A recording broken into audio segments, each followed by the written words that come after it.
जमात हिस्सा 3। उन्वान, मोर की दुम पर पैसा।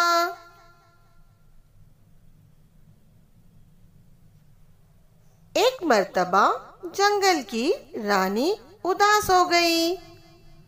उसने हंसना बोलना बंद कर दिया।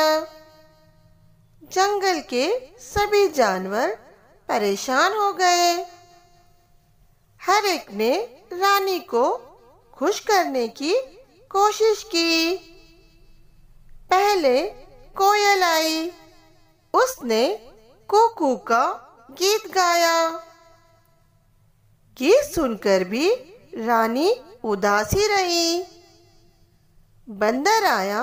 वो खू खू करता उछला कूदा। मगर रानी को हंसी न आई। तोते ने ट्या ट्या की रट लगाई। कबूतर गुटरगू करता रहा।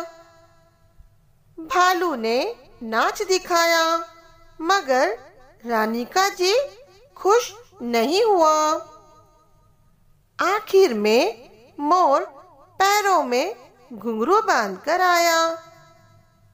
वो पैरों को फैलाकर छम छम करता नाचने लगा।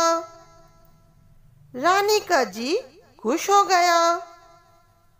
खुश होकर उसने सोने चांदी के पैसे मोर पर उछाले। पैसे उसकी दुम पर चिपक गए। आज भी वो पैसे मोर की दुम पर नजर आते हैं। इसीलिए जब कोई हमसे पहेली पूछने को कहते हैं कि एक जानवर ऐसा जिसकी दुम पर पैसा, तो हम फौरन जवाब दे देते हैं।